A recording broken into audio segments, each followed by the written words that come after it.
a major player in the in Iran-Contra, stole that software from Bill Hamilton. He basically had the IRS go in and declare the company as being bankrupt, and took the modified software from Hamilton, and then because before then all that the DOJ had was a public domain version, but then when they were able to take the modified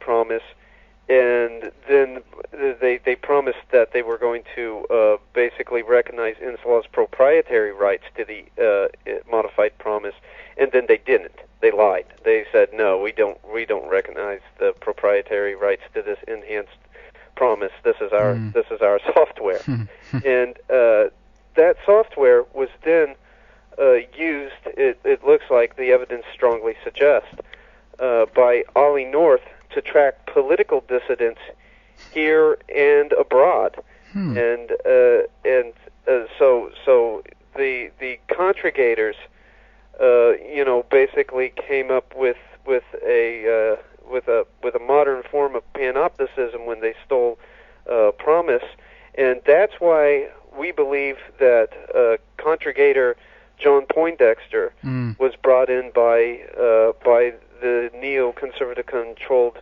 administration to form the TIA, to basically get the neo-Jacobins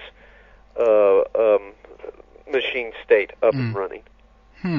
So this software that you talk about, is this, because I haven't heard about it before, Prosecutors Management Information Systems, is this like a global database also then, or how do you guys know more how it works?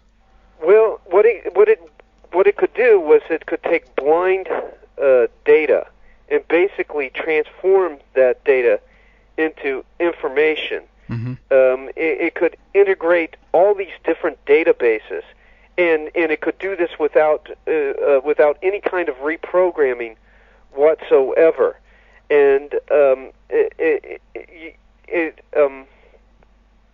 what it does is basically allow you to have a tracking device that can monitor anything, like agents, like targets, like legal cases, which is what it was meant for originally. It was meant for legal cases originally, but when they stole promise, they ended up using it in intelligence operations and all. So you have the beginning of the data mining that we see today, that we see taking place today. Basically, starting with this promise software, the tracking and surveillance capability that this piece of software had and has now, because it's been modified several times over. Michael Riconosciuto, who is in prison now, modified it. Is just tremendous. It's just tremendous. The capabilities for somebody that wishes to erect a panopticon singularity, the benefits of it is just tremendous. So this is the beginning systems, as it were, for the a matrix type society. Then I guess that's a good way of putting it. It's the seeds of a matrix-like society planted, and coming up now. We're seeing the harvest.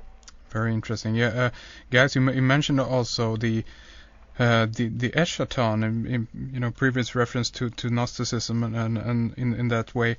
What do you think that these guys mean by that? I mean, obviously we're talking about the end of something. The question is, do you think that these guys are referring to it as the end of everything, the destruction of what, the entire planet, just the human society? What do you think is the philosophy behind the use of the eschaton in that way? What they're looking at is really they're hoping or what they're hoping for is the end of the continuum of history, the end of eternity. By immanentizing the eschaton, they hope to bring basically everything into a state of utopian permanence.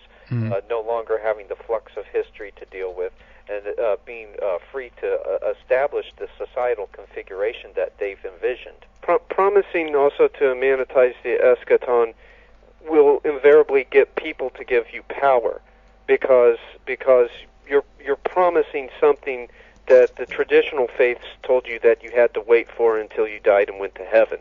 And so they say, hey, just give us the power and watch the future grow right in front of you. And what we'll do is we'll bring this dialectical process to the grand synthesis, and there'll be no more. There'll be no more competitions between thesis and antithesis. The process will have been brought to an end. And a utopian vision such as that is very attractive to people. Utopian visions have always been attractive to people because they basically promise to alleviate all of civilization's ills. Sure. And so that's the reason, the primary reason for immanentizing the eschaton, in my opinion, is because when you promise that, people are going to give you the power, are going to concentrate power within your particular faction, and because you have promised to make that bright tomorrow that they've been expecting. What about if we draw this into a technological aspect again, and think about some of the software or some of the even hardware then, I guess, that are being developed, for instance, that put reference to that you actually are able to upload your soul, a way of cheating death and so forth. And this is very I guess what you're referring to as promising this a whole new experience of life, as it were, where you actually don't have to die anymore. Do you think that these two could be coming together, and by then we certainly will have a much more matrix type society, basically? Yeah. Oh yeah. Well, they learned from the serpent how to be tempting, and how to and what is tempting to the human creature, to the they know how such an idea has an allure to it, and has an attraction to it.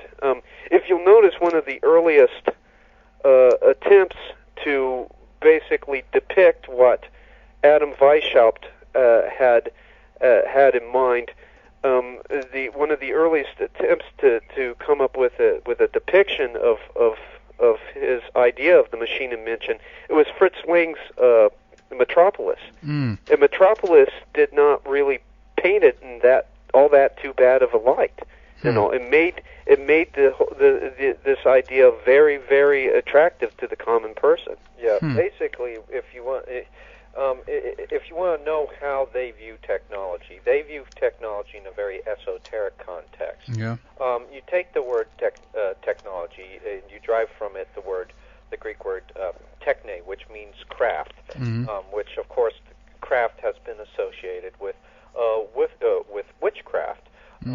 And of course, witchcraft is derived from that word, and the word Wicca is derived from the word wicker, which basically means to bend, as in the bending of reality. So they view technology as an instrument by which they can actually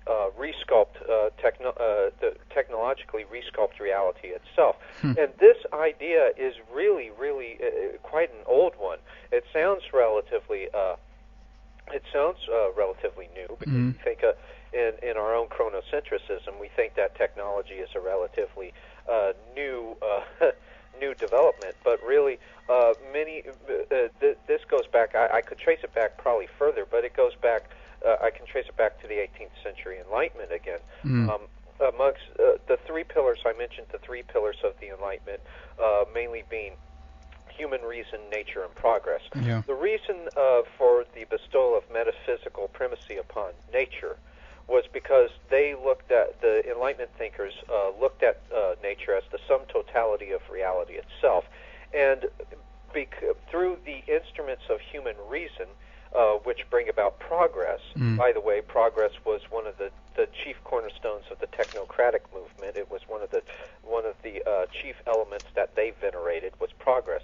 They believed that that you could basically resculpt nature according to your designs, according to your desires. Condorcet was one of the major proponents of this idea. Condorcet believed that the periodicity and overall predictive nature of nature itself, the predictive character of nature itself, made it possible to be predictively controlled and manipulated, and you do that through through technology, through the use of technology, and through the use of science and the cognitive powers of man. And according to Malachi Martin, as Malachi Martin points out in Keys of This Blood, this was really just the application of the concept of gnosis. It was actually the reconceptualization of gnosis, or the Gnostic concept of gnosis, as a force that could be harnessed for socio-political purposes. And that's really the way that the current establishment, the current global oligarchical network, views technology and science as well. They view them as instruments for the resculpting of nature itself, for the resculpting of reality.